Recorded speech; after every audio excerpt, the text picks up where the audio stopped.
Okay, so the first question we have, uh, why are the 8th and 12th houses considered as hidden houses? They are above the eastern and western horizons, and we can see the planets in them at the time of birth. So the question, why are the 8th and 12th houses considered as hidden houses?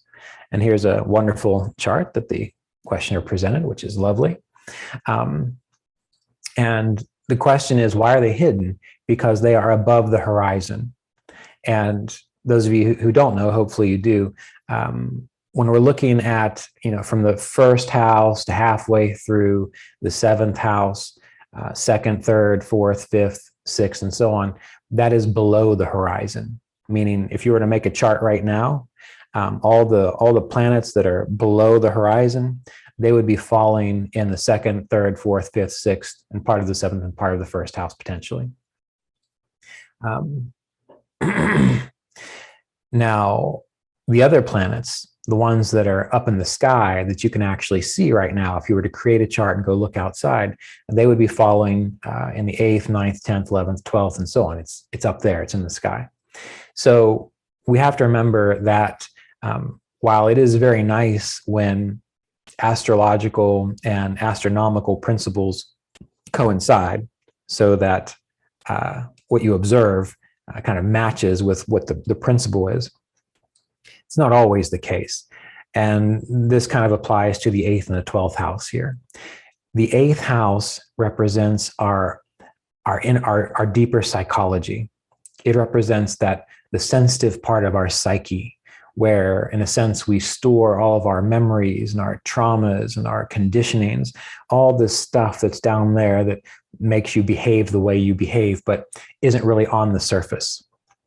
When you see someone become very violent, or you see someone have a breakdown, or you see someone behave in a certain way, and it doesn't really apply to what's going on as far as what you can observe, it's because it's coming from this deeper level of conditioning. And that is what the 8th house represents. So in this regard, the 8th house is related to, it's hidden because it is our hidden emotional vulnerabilities and complexes and things of this nature. The same thing is true with the 12th house. The 12th house represents, it's not the psychological aspect of us. In a sense, it is the deeper and broader spiritual part of ourselves. That's why the 12th house is considered to be a house that when it's emphasized can make one a yogi or make one really good at prayer or contemplation or spiritual practices. Now, the 12th and the 8th are, they're both moksha houses. They're both moksha houses. And why is that the case? Because in order to experience moksha, liberation, you have to clean up all of your psychological baggage and garbage. You have to be able to see reality clearly, purely, and realistically. So the 8th house is that sensitive part of us that we have to work on. Similarly, like the idea of Scorpio. So that's why there's a little bit of a relationship there.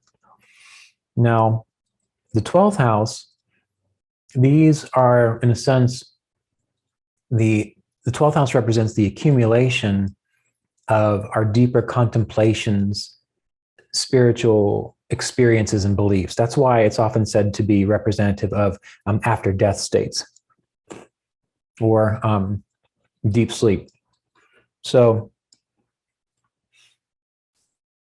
your dreams, your deeper psychology, that what you experience when you are in more refined and expansive states of consciousness, this is the 12th house. And that is also a hidden house. And this is really a great question, because what I always like to tell people, and you might have already heard me say this within the apprenticeship program, is if you really want to know who you're dealing with, meaning if you really want to know what someone is like, look at their 8th and 12th house and look at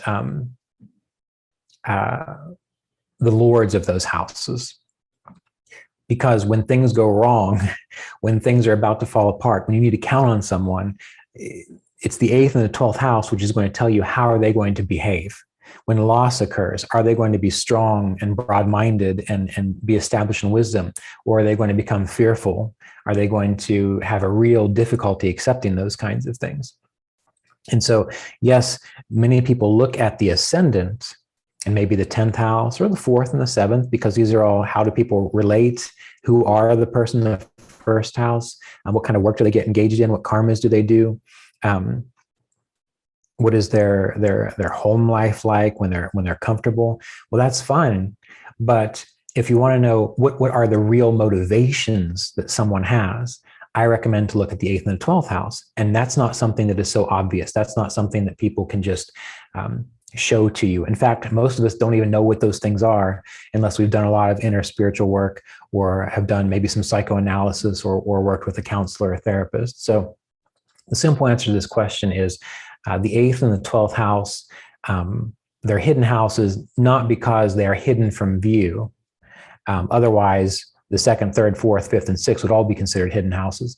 They're hidden houses because they represent an aspect of our consciousness which is deeper, vaster. It's a storehouse or a repository for ancestral karmas. I mean, it is amazing. It is huge. And in order to access it, it does require either profound spiritual contemplation or things like psychoanalysis and so on. Now, other questions related to this?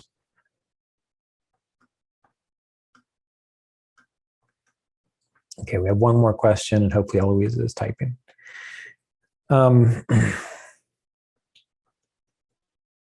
So the final question we have for today, would the 12th and 8th bhavas be houses that people may likely misread in another? Does this also influence the idea of these houses being hidden? The only way you will misread the 8th house is if you're a bad astrologer. Now, I think what you're asking is, if you're looking at someone, just having a conversation with them, can you be misled? Yes, because as you mentioned, that's why the 12th and 8th are hidden houses, because you can have someone, beautiful Venus on the ascendant, you know, lovely Jupiter in the 7th house, maybe Mercury's doing really well in the 2nd house, so they can speak really well. They look lovely and charismatic, and like they really care for you. And with that Jupiter, they have a very broad mind, so they can understand your points of view. Then you get Rahu and Mars stuck in the 8th house or in the 12th house. And while they present as this like lovely, caring being, since they're 8th and 12th, if it's difficult, and they haven't worked with it. So I'm not in any way saying that having planets like Rahu and Mars in the 8th or the 12th is bad, because you can work with it and they can be very good. But if they haven't, it can show that, yeah, the person has ulterior motives, or they might not be as warm and cuddly as you think. They might be a little more aggressive and forceful and violent. And that's the 8th and the 12th house.